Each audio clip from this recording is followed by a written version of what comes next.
Hi everyone! My name is Carly A. Hillian Garin and I'm with... John Sir OG Banghanay. Today we will talk about the role of communication in conflict resolution. So I have a scenario here. This is a scenario about Maria and James. So they are both team members for the leadership class, which while dividing that task, James insisted on handling the technical parts because he's claiming that Maria has the lacks of skills. Yeah. So after that, Maria felt undervalued. He confronts James and it leads them to an argument.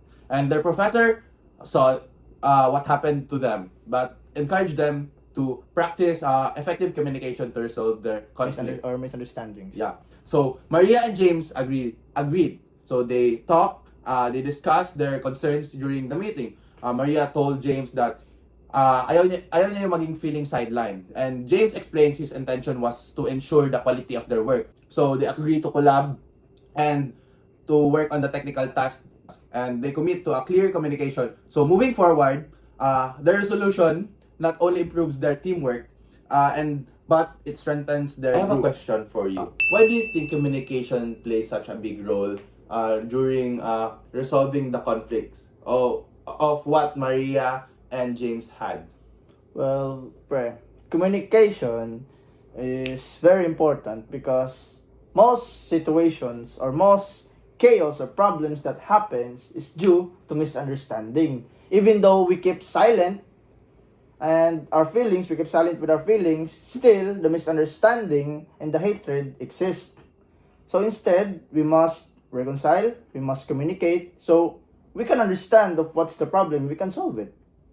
Especially in the case of James and Maria, where James thought he was helping, but on the other side, Maria feels disrespected because she thought she was worthless of how James treated her. And for James, he thought he was helping Maria. And that's the misunderstanding they are facing. So why do you think communication plays such a big role here, right? Yes, because they can explain their intentions. They can feel when a person feels acknowledged or when you hear their side, they become less defensive. Thus, they can comfortably share with you. Okay, tama. And I have additional na lang dyan. What? Siguro, example na natin itong video na to. Gusto kong sagutin lahat. Yes. But siguro kaya tayo nagkakaisa ngayon dahil kailangan ko rin ng tulong mo. Yes. I cannot definitely. I will not other. complete this video without you. Yes. 'Di ba? Tama naman. So that's why guys, communication really helps us both because nag-uusap kami. That's why yun yung ginawa ni Maria and James. Because comfortability unites the mind. Tama. How can active listening change the direction of a conflict? So active listening, it will change the direction of a conflict like Maria and James had because we people mostly, real talk, we people mostly judge a person Based by on the looking looks. at them. Yeah. By Based on the looking at physical them. appearance. Yeah. We mostly judge them, but without knowing them. Yes. That's why most people is magugulat. Even us. Kaya pala niya gawin to. May ganun pala siyang kasarian. Mayroon basta alam niya lahat. So about the situation, active listening is really important because how can you know what a people can do if you will not ask? Yes. Because of siguro sabihin natin because of your pride. Kaya mong gawin lahat, alam mo kaya mong gawin lahat, but you didn't ask ask your teammates rather. So what do you think they will feel about you, 'di ba? Yes. Siyempre, Especially when they feel heard, they become less defensive. yeah, tama. They feel respected. Yeah, tama. Ang nangyari naman doon kay James and Maria, dahil siguro mataas yung pride ni James. Kumbaga, totoo, mataas yung pride dito ni James. kinuha niya yung task na, kumbaga, yung technical part talaga. So, yung nalaman ni Maria yung reason, syempre, anong mafe-feel mo doon? Siguro, example na natin. Ako, magaling ako mag-basketball. Sige, oo. Ako magaling ako mag-basketball. Pagkakita ko sa'yo, parang, mahihirapan ako nito, kaya ko naman. Pero, I know, kaya kitang buhatin. Oo. Which is, pagdating sa game, is di kita pinapasahan. Kasi sa akin lahat. Di ba? Pride Anong mo. mafe-feel mo nun? Di ba? Siyempre, like, malulumo ako. Di ba? Taas ng pride mo, pre. Oo. Siyempre, pagtapos na game, kakausapin mo ako. Oo. Which is, parang sa akin naman, it's a good thing naman sana kasi wala ka na Wala ka nang diba? inambag. Oo. Pero yung value Yun talaga. yun yung Oo. gusto ni Maria. Kasi, di siya Parang unvalued siya Oo, unvalued worthless siya. Yeah. yung feel niya. He felt unvalued towards James. So, that's why, in our, kumbaga sa ating ngayon, sa ating edad ngayon, we need to socialize. Yeah. You ask them, they ask you. You will know them, they will know you. You respect you, you Yeah. respect them. Yeah. Yun lang talaga. Yun lang. Yun yung Ang importante basic doon. lang, So for my next question, what can leaders do to create an open communication? So, for example, this is an example. I am a leader in our research. Yes. So, for me, I cannot do all the parts in a research paper. Yes. I can do to create a culture of communication in our group by dividing them what to do in that research. I will compile, after that we will all compile our work. So leading into a complete research paper. Yes. So we can less the disagreement on that because kumbaga, pwede mo naman sabihin na, ay, eto, mali to. Pwede mo, Yeah, please everybody- adjust this, ganyan. Can you edit this? Wala namang mali sa ginawa mo, pero please make it shorter or longer like that. So basically, everyone can speak up. Everyone can speak Yes, up. yes. Kailangan talaga yan sa isang group. Especially ikaw na leader.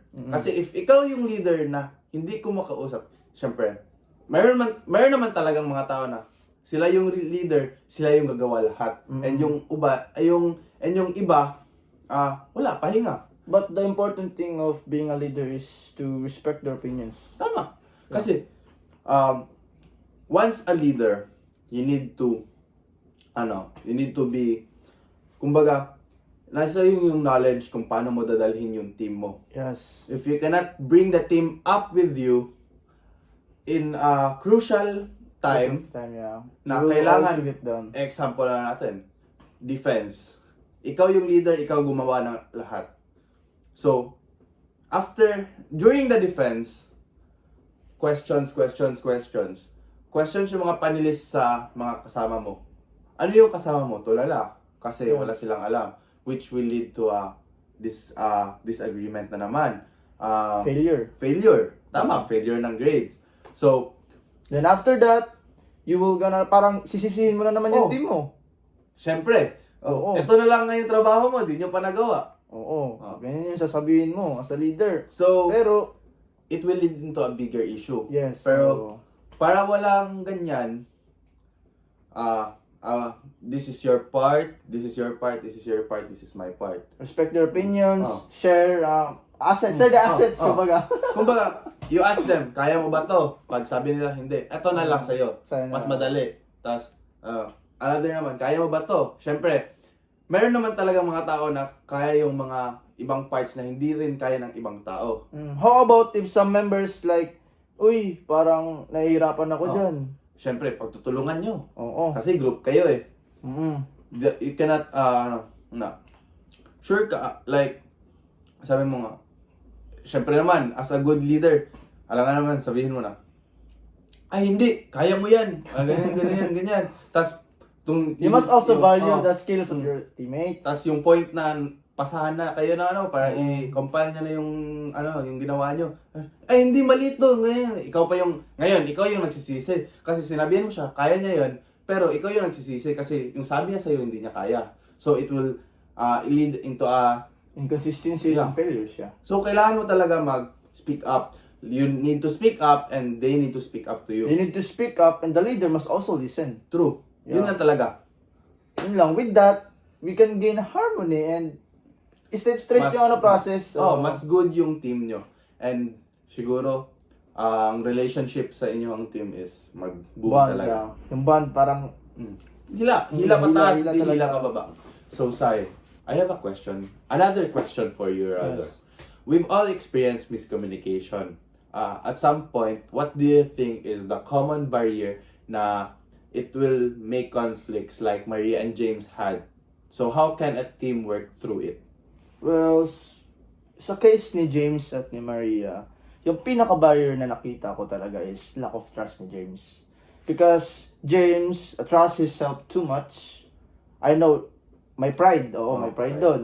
Si Maria, due to that specific problem ni James na lack of trust, na disrespect si Maria.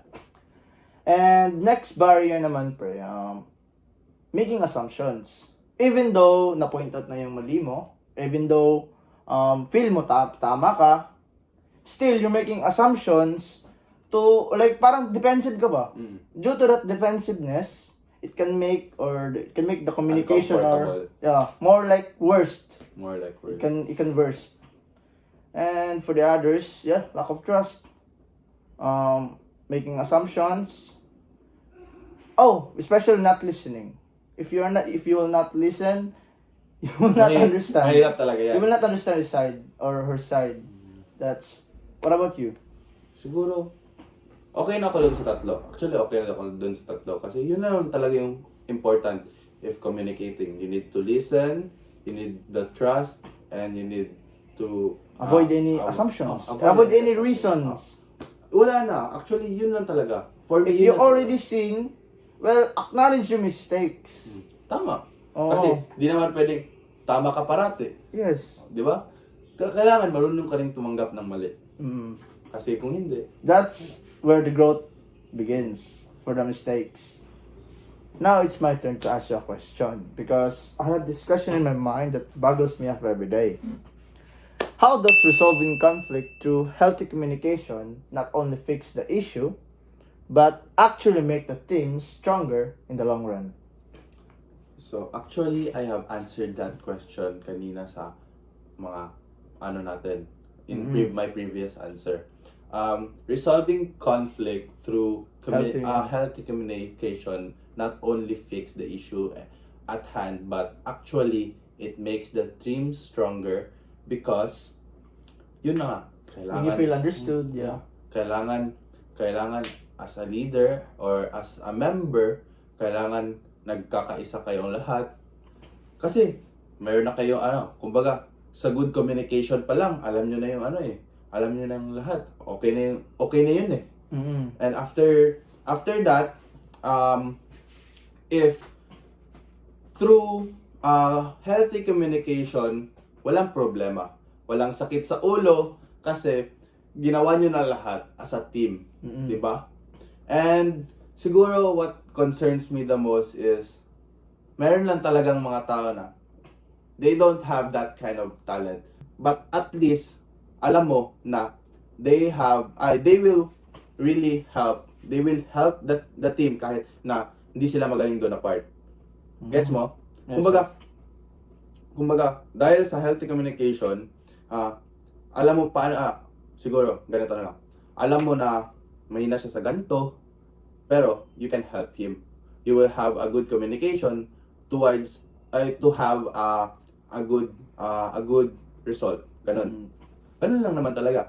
Tulungan, pagkakaisa, kailangan, wag mo silang bigyan ng feeling na undervalued sila.